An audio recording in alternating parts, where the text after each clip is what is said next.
I represent the institute, but I'm not alone here. There are two of my colleagues here, Tim Holmes and Umar, and you can ask questions to them too. So it's only an overview of our new repository. Okay. It started 2 years ago with only 100 dataset. You can see here one of the screenshot at that time. But now in March 2026, we have more than 150 dataset. It was last week. In fact, today there is 3 datasets more. So perhaps it's not very it's a few dataset comparing with other repository, but we are only a scientific institute, not really very high, with only 200 people. But you can see that since the new tool for the 2 last years, the graphic here, the dataset are very open. I think it's one point to note that it's important to offer for the scientist easy tool. The new tool is very easy to use and very useful for a lot of things that we are going to see for the moment. If I'm not clear, you can interrupt me, Francis, and no problem to repeat or to speak another words. Thank you. So this is one example of one of the data set that perhaps you are going to see. I invite you to go to data.aeronomy.be and to see what we are going, what my colleagues are working for. Perhaps is about the study of the atmosphere, but the chemical studies, the chemical part of the atmosphere. You can see on the search on the left here that there are ozone and others components of the atmosphere there. So this is an example about a data set in China. So some description. As Isvan has said just now, the first is the title and the DOI on the left. It's very important, the description and the resources that we are going to offer for reusability of the dataset. And there are also some other fields here that I would like to show you. Just take some seconds to see that perhaps in comparison with other repository of focus on general research like Zenodo, here we have a special features. We can point on the region, the area where the dataset was focused on. That it's important that here it's a repository for my colleagues that are scientists, and we like to offer fields to they can fulfill with a lot of sense. That's why we added the special features in our repository. Here, perhaps one overview of the goals and the reason why we created this new repository. But first of all, we like to be compliant with the European Data Act. It's very important, and that's also reason why we worked in collaboration with BOSA, with Bart and Sam, that we listened just now. It's very an efficient collaboration because all of our dataset are automatically diffused in the datagov.be, and with Bart it was very easy to make the link very efficient with that. So also the repository is very important to have only one storage, only one location for the storage for dataset. We are going to discuss about that just a little bit later. So there is also other reasons.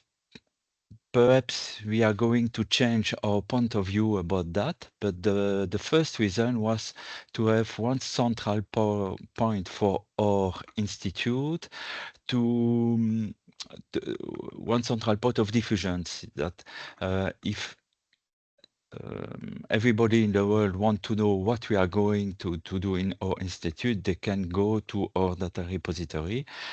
Perhaps this kind of way of thinking is just, we have to change that. It's just a discussion for the moment in the institute. If it's very a good reason to have a repository, we don't know for the moment. But what we know for the moment is to have a good internal documentation. It's very important to, yes, to that our colleagues are open and are knew that there is a new repository for the institute. It's not so evident. Yes, so it's important to have um, easy how-to for the users, for the scientists are the user. It's very important to have an efficient and easy tool and how-to to document it. And the last months, we documented also some scenario already encountered with the problem of our repository, because all of our data set are not the same, and there are some difficult about all data, or perhaps of data store in international repository, how to do that. So documentation is very important, and perhaps it was not the first goal of the repository. One word about the technologies and the infrastructure. Our repository, we choose to base it on CCAN. CCAN is an open source software already used worldwide with hundreds of repository based on CCAN. So it was a good choice. 2 years after, we see that it's a good choice, because the engine is very small, and it's based on extensions, and so we can use extensions from everywhere in the world. We used one about DCAT compliance, about DOI management, about user management. So the fusion with our internal SAML is very easy, and so it's easy for our users to have only one entry point in our repository. And so we use perhaps more than 10 extensions. There are some extensions from London, from other countries. It's very easy to use them. Also, what are stored in our repository?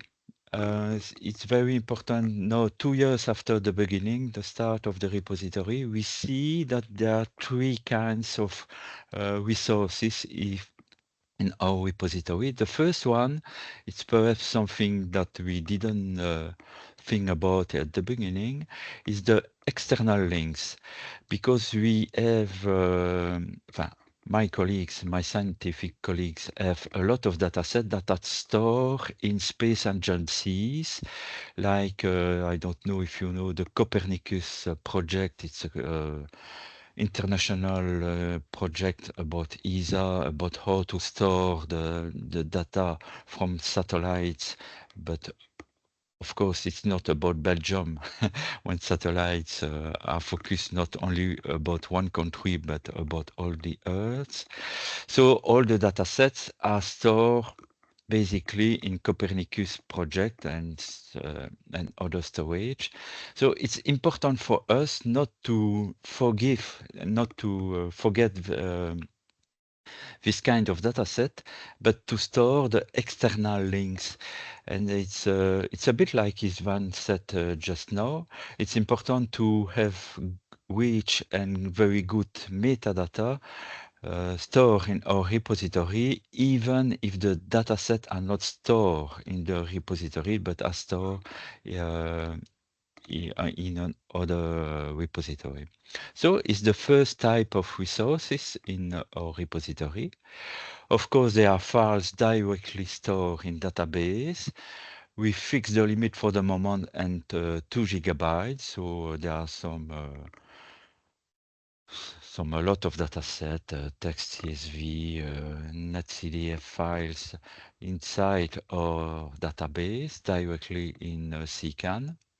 And we develop also a third tool, the internal data distribution portal. It's very important because we have dataset with big files, more than gigabytes for a day. And so I would like to point and to perhaps focus one slide about this third tool that we develop internally in our institute.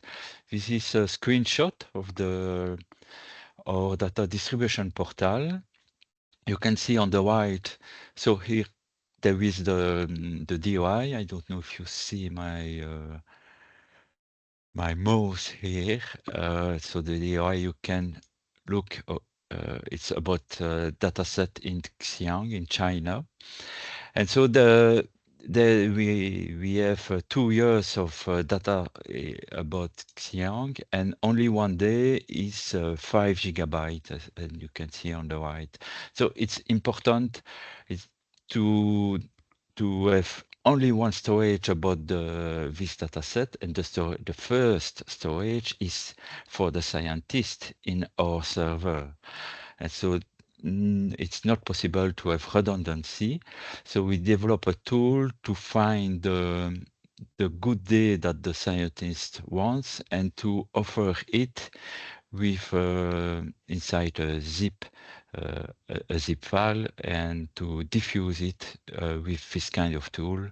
So it's not a FTP, it's very not more secure tool. So here you can see the graphical user interface, but also we develop an API for curl and for other tool for the data to be available with a script and so on. Okay, it's difficult to talk without any reaction, but I think I hope it's clear.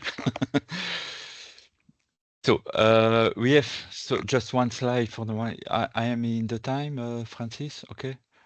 Yes. You have a couple of minutes left. Yeah, no problem. It's the end of the end of the presentation with some questions that and challenges for the future, but also for the present.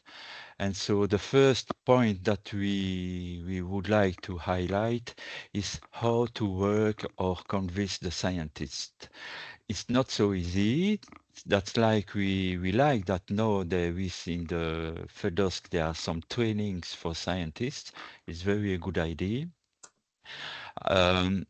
Can we define ourselves as an influencer like they are in internet? We don't know if we are open data influencer or not, but perhaps that we are going to create is some documentation about the guidelines of our institute, perhaps to show clearly that the open data is a big part of the work of scientists, of science in general.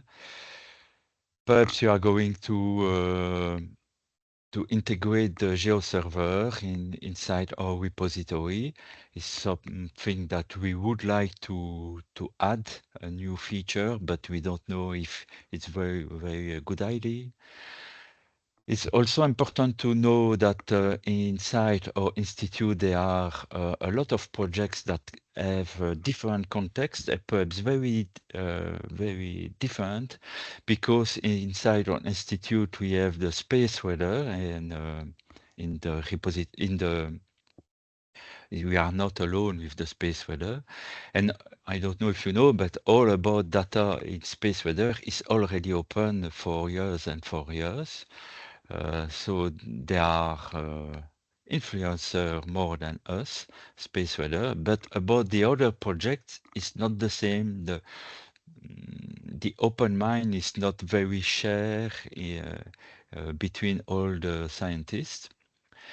And we have a big question about the publications and about the Orfeo for the moment. So it's the federal tool for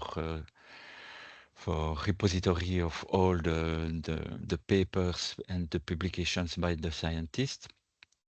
And there's a new Orfeo coming for the near future, but I don't know if we how to integrate the both of tools about data and publications, if we have to integrate them or not, or if we have only to share the metadata. So it's also a question that we would like to share with you our point of view, or the situation of our institute for the moment in open data. So thank you for your attention. For the Q&A, it's not the moment, as I understand. It will be just after the presentation. Okay, thank you for your attention. Thank you, Francis. Yep, and perhaps if my colleagues Tim and Omar want to add something, it's the moment. Yes, yeah, they could definitely add something. But well done, Pierre. Yeah, thank you. Yes, very well done. Thank you very much, Pierre. Yeah, it was a very nice overview of this recent development that you did, and I see you're also looking at investigating the possibilities of connecting it with the GeoServer and so on. Yeah, it's really interesting. Really interesting. Okay. Then we continue with our next speaker. And for the questions, indeed, just type them in the Menti. I wrote some questions for you, Pierre. We can come back to that maybe during the Q&A. So voilà, keep doing that. And for our next speaker, I would like to invite Laure Lefebvre, Director of the WDC CILSO at the Royal Observatory, and she will talk about the CILSO platform. So, can you see my slides? Yes. Hi, everybody. Share them. Perfect. Yeah. You're good to go. Thank you. So, hi, everyone. So, as Francis just said, my name is Laure Lefebvre, and I work at the Royal Observatory of Belgium. And I will talk today about the World Data Center CILSO, but also its experience with the Core Trust seal. So first, well, what is the World Data Center CILSO? So CILSO stands for Sunspot Index and Long-Term Solar Observations.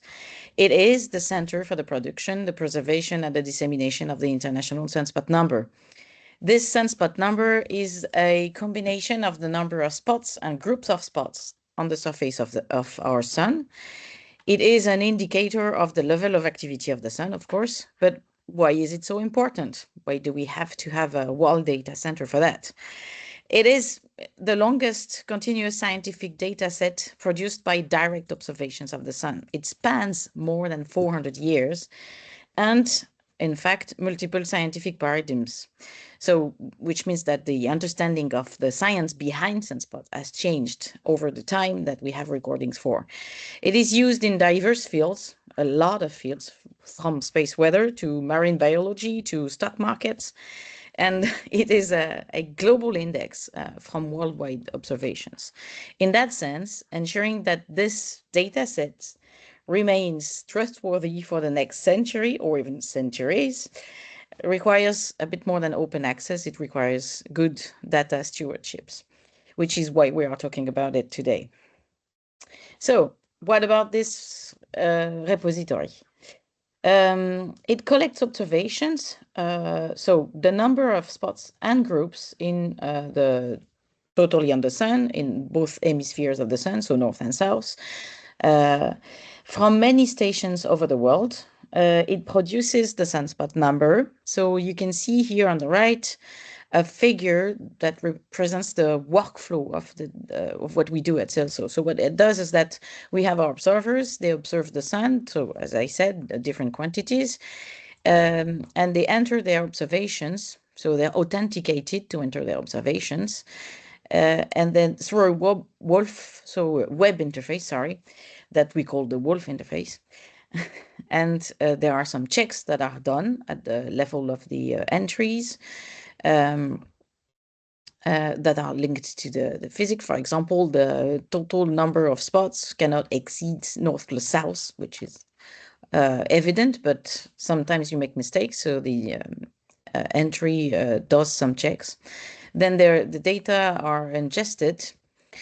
And then we have a few things. So we have every day, so there is a quality control, of course, at the level of database, but then there are also checks that are done by an operator regularly. Every day we produce what we call an estimated sunspot number, which is a first guess on the value of the sunspot number from all the values that we have in the database. Of course, in the morning you will have a few values, and then as the day goes on, you have more and more values in the database. So you have more accurate estimations. Then every month we produce what we call the provisional sunspot number, and we call it provisional because every 3 months we fix the database. So we fix the data that is in the database. That means that the observers have 3 months to enter the data. And every 3 months we fix it and we compute what we call the definitive values, which means that after that, the values that are stored cannot move anymore. We produce also a few things like daily, monthly, yearly values, but we also produce predictions of the sunspot number, which are interesting for a lot of different fields, like when you launch satellites or things like that. It's important. And then we have the dissemination. So we have DOIs for our data sets, and we have backup strategies and a lot of things like that. But so now what makes this repository unique? Well, what makes it unique is what I explained a bit. It's that the data starts in 1610. As you can see on this graph, you can see the first date is 1610, and we have data until now. We have continuous observation since about 1849, and the data stewardship was transferred to the observatory in 1981. But so it means that the data set predates modern science infrastructures and digital formats, and its long-term continuity is scientifically unique. There are very few scientific data sets that extend over multiple centuries. And the time series spans, as I said, multiple conceptual shifts, meaning that, for example, when it's not observers that were observing in 1610. We are talking about Galileo Galilei, for example. So at the time, people observing the sun had no idea that they were looking at sunspots as we know them now. They thought they were looking at planets transiting in front of the sun or blemishes on the perfect surface of this beautiful astre. So it's very unique in that sense, and the observers and the instruments have changed continuously over time also. So there is a calibration work that needs to be done, a scientific calibration work. So also what makes it unique is that this is a global observing network that we are talking about. So you can see on this map, for example, so the orange dots are inactive stations that have been used since 1981 to compute the sunspot number. And the red dots are the active stations. There are about 80 active stations in more than 50 countries now. And most of them are located in Europe, as you can see here, because historically the network was created from Europe. And what is most interesting is the graph that you can see in the upper right, which says that most of the observers are amateur observers, which makes it kind of a citizen science experiment. And what makes it even more unique is that it has its own observing station. So UZ, Euclid Solar Equatorial Table, is actually our own solar observing stations. And it is essential for keeping track of a network of observations, because you are facing the same challenges that your network is facing. So you can more easily connect and exchange and solve problems that can arise. And also it is an operational center, of course, but also handles historical archives and long-term scientific calibration work. So CILSO produces scientific data, but also preserves historical archives and observations. So it's kind of between STEM and GLAM in that sense. And there are specific challenges. So a repository like CILSO must address these issues that are probably not so often encountered in other repositories. So the calibration across centuries, the historical data rescue, because there are in the past some places where we missed data points that we can go and find. And there are versions, scientific reconstruction, as I mentioned, those sunspot number version 1 and 2 that have DOIs. And this long-term stewardship takes a full different meaning for CILSO than it does for most of the repositories, because for modern data sets, you have like, I don't know, 10, 20, 30 years. Here we are talking about 100, 200, 400 years. And so we have to keep it alive for centuries to come, not just for tens of years or years to come. And so it's important. And CILSO also shows that the FAIR principles can be applied to historical scientific data and not just to scientific data, where data formats evolved, instruments evolve, metadata may be incomplete, and long-term data centers are interesting in that sense for the core trust and for research data infrastructure. Now let's go into the certification process. So why does this repository certification exist? Well, open or fair data doesn't guarantee reliability in itself, unfortunately. And when you talk about, so the amount of data for CILSO, for example, is not that much in terms of size, so in terms of bytes. It's a lot in terms of length of time, of number of data points. But so data loss is a clear risk in that in that context. Unclear provenance is also a risk. I mean, if you don't know exactly where your data come from, if the documentation is not correct, if the metadata is not correctly determined, then there are a lot of risks that the data that you will use is not accurate enough for the scientific community. So the certification ensures that the scientific community trusts your data and that you will be kept on the long term, the sustainability aspect. What is Core Trust Seal? So, well, Core Trust Seal is currently the most widely adopted certification for trusted research data repositories. So there are other certifications, but there are like very demanding ISO 16363 archival audits, for example, but this one is not used that much. And there are specific community also audits. This one is the most used because it's in between, I think, and it's the most adapted to our case. It's based on different requirements. Here I cite the 16 requirements from the last certification round CILSO underwent. So there are so this is the R things on the right. So the organization and the governance of the repository, and then there is the data management and the integrity of the data that is important. Then the preservation and the sustainability, and the access and the reuse. So you have the FAIR is kind of encoded in there a bit, but it's not exactly. You can be Core Trust Seal and not be FAIR. You can be Core Trust Seal and not be open, at least. So it's not fully one-to-one. So what certification means in practice means that for the data, you have the preservation for the data, you have the metadata standards, you have to track the provenance of your data, you have versioning for the data. Then also for the processes, the versioning also exists not only for the data, but for the processes, because you do have to keep the data, of course, but you have to explain how you get it. And each time you change the way you produce data, you have to keep documentation and versioning.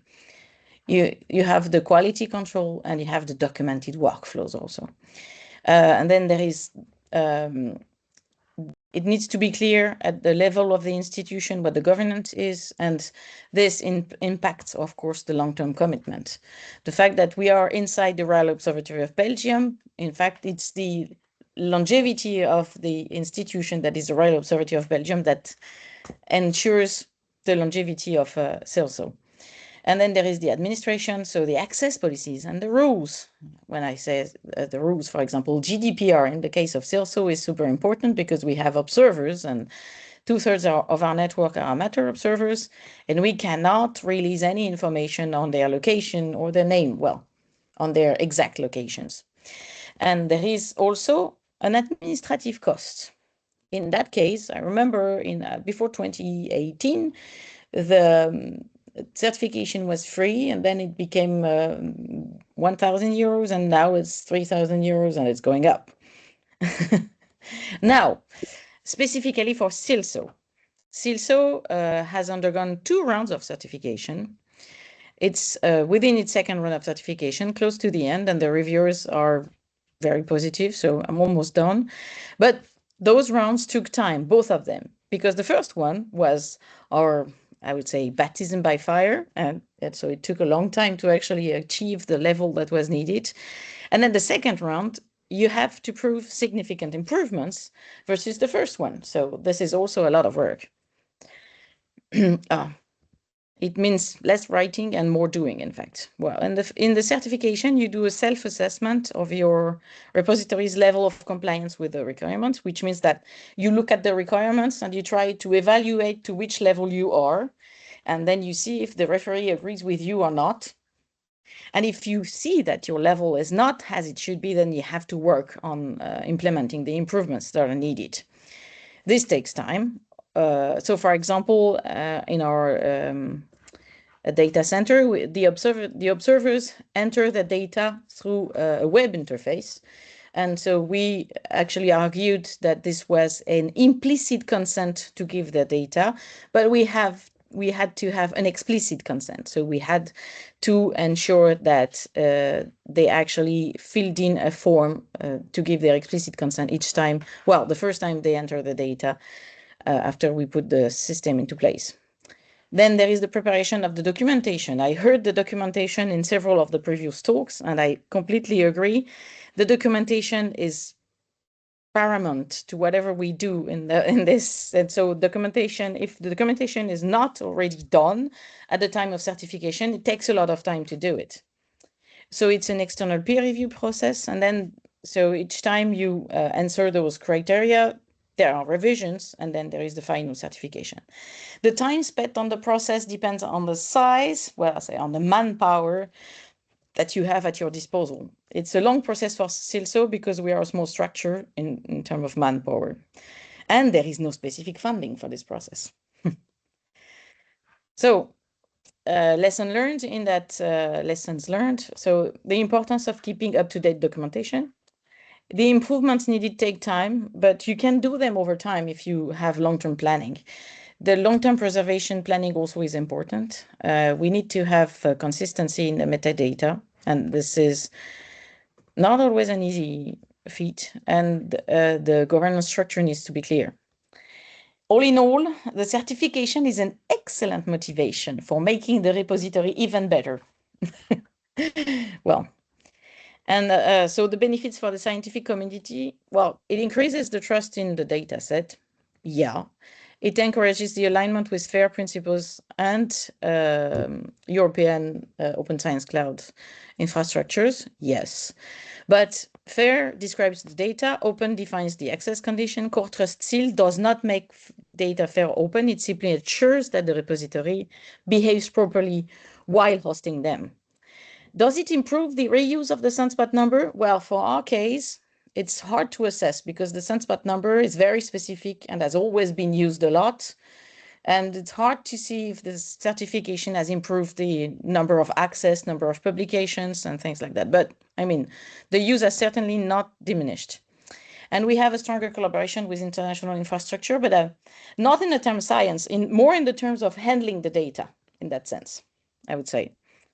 And so the conclusion is that the CILSO repository preserves a unique scientific record, indeed, and the certification strengthens trust and sustainability and encourages better internal practices, and that is important. And that those repositories that are trusted are essential for open science. Well, Thank you. If you have any questions. Yes, put them in the Menti. And there will be also a possibility in the Q&A to just ask your question yourself personally. Yeah, thank you very much, Laura. So yes, it was very interesting also to hear about like the flow of the data, and then when you do the quality checks and so on and so on. Yeah, and then eventually assign a DOI to it. That's a very inspiring talk. Thank you. Now what we have to do, we have to get back to the main room, and at the top right, there is a button to leave the room and not leave the meeting. If you click somewhere and you leave the meeting, you can always re-enter the meeting, but let's all go back to the main room for the Q&A session. Thank you.